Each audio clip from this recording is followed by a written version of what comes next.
What's up guys, I'm J-Rod, BLACKEST, and today we are finally taking a look at the Pentel Red Lead as I try to answer what are the best pencils to lead with in the next few series of videos.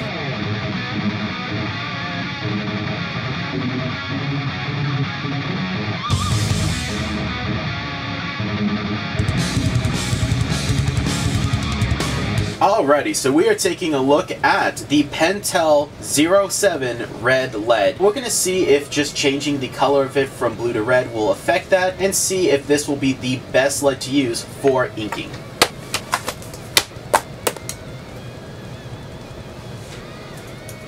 So the lead feels about the same. It does have like a wax consistency, I kind of feel. And putting it down, it definitely isn't as intense as the blue, but not as subtle as it, if that makes sense. Like the color is more intense, but the actual lead feels a lot more subtle. It's not like super heavy. I am curious to see how it erases. It does layer really well. Just taking a look again with one of my favorite erasers. This is a mono eraser by Tombow, and it definitely erases a little better than the blue, but not by much. I would say they're pretty comparable. I'm really curious to see how this is going to take ink. I'm going to use my Pentel real quick.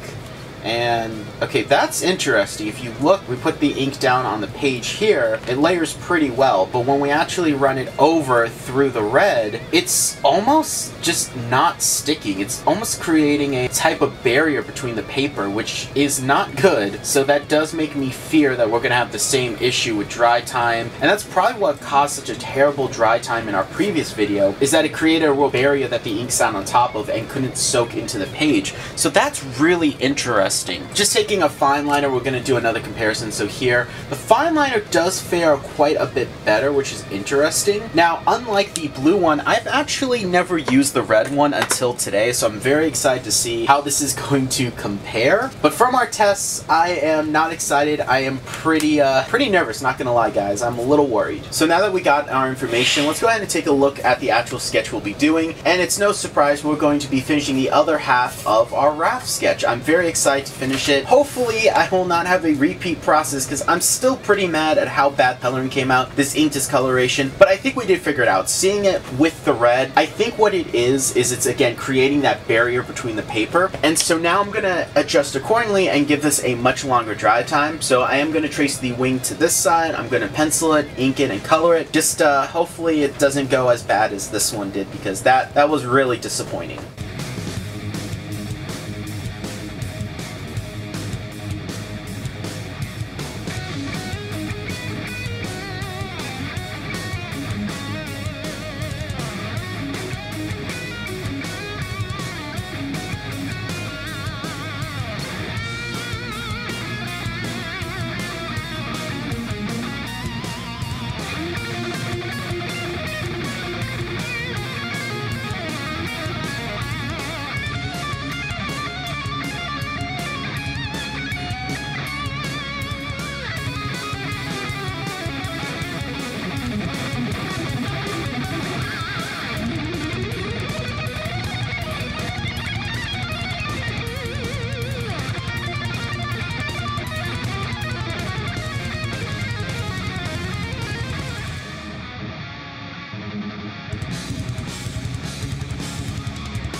So I'm all done with the pencils, and I have to say this was a pretty easy process. It was nothing too extreme. I did enjoy actually putting the wing in. The only thing is I did notice that instead of just the blue being darker blue on top of the Prismacolor blue, it actually turned purple because red and blue makes purple, which is pretty interesting. So I'm going to ink this piece real quick. Same thing, by the way, with the quality of the lead. I did notice that the red lead was breaking a lot more. It was something that was just very fragile compared to normal lead, so that is interesting, and hopefully we don't get the same problem with the bleeding. What I'm going to do is give this a longer time to dry in between my inks and my coloring, so that will be a better test. I also expect it will blend better because as you can see here, there's a few instances where the actual blue lead is shining through on the coloring. I don't think that's going to be the case with this coloring here, and that's only because we're going to be coloring red, so it'll be red on top of red, it will blend better. So that is another note that I want to make that may actually help this lead right here. We're going to see how this plays out.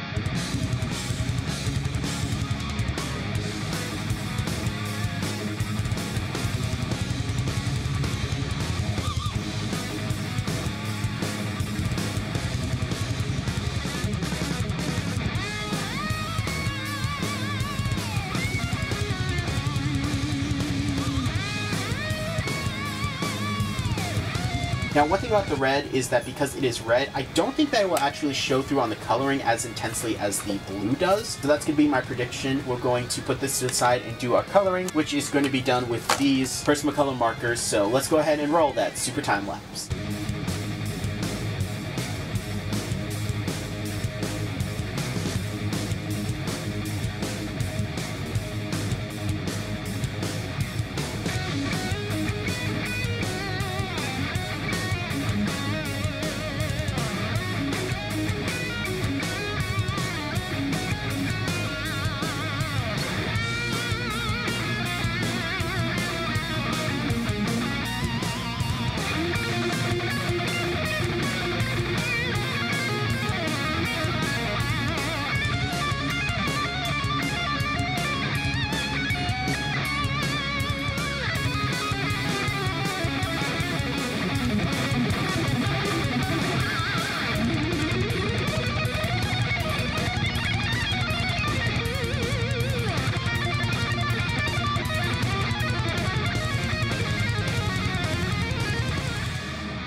And we are done, and I absolutely love how this piece came out. Very interesting, very unique. We have Wrath with his wings, a shield, and a sword. Came out really good. I could have done a little more detail in the hand. I'm a little disappointed there, but that was my fault with the penciling and the angles. I could have done it a little better. Either way, even though we have a bunch of ink smears, I found the coloring process, ironically, to be very relaxing. While yes, this half was very frustrating at first, when it came to finishing this half and then doing this one, knowing that I was going to get those smears, knowing I was going to get those streaks in, I was just kind of playful. I was very loose with my actual coloring, and I think it shows. It's very different from how I normally color. Usually I'm a lot more precise on lighting, usually I'm taking a lot more care, usually I'm a lot more technical. This was very loose, very kind of feeling based, and I actually really like that whole process. And if you like this piece, please let me know in the comment section down below, or areas you think that I could have improved on. I'd love to hear both. Along with this piece and everything we do on the channel is available on my Artstation account for a $1 download, so please feel free to check that out. It's the first link in the description down below. But we're gonna actually now move on to the lead. I actually like the red one more than the blue, and the reason is because while yes, I am using a red palette, so of course the red would be a lot more hidden and more subtle on the actual coloring, I find that if you look where the actual edges of just the line art is with no coloring, it's a lot more subtle. Yes, it's there, but I notice it less than the blue. Now this of course is going to be really difficult to show on camera, as this is more apparent in person, and of course everyone sees things differently. You could be colorblind, you could not be, you could be more sensitive to a blue or red. For me, red is my favorite color, and I do color a lot of red. I mean, if you look at my alcohol marker collection and my paint collection, it's mostly reds. But I do find that this one is a lot more subtle than this blue. It also erases a lot better, and while there isn't as much smearing on this piece because I did give it a longer time to dry, you still do have the issue of giving that longer dry time because of the wax base of it. That is apparent with my favorite one of all time, which is still, I have to say, the Prismacolor Cool Erase. Now that may change next week when we do the final review in this lead month, but yeah, I find it very interesting how I would honestly rank the red one better than the blue. It does just a little bit more while still being at the same price point. So for that, I'm actually going to rate this a 7 out of 10, which is very interesting. Now this of course still gets its 10 out of 10 rating for me. This one really does a good job being a good secondary option, and this one is the third option so far,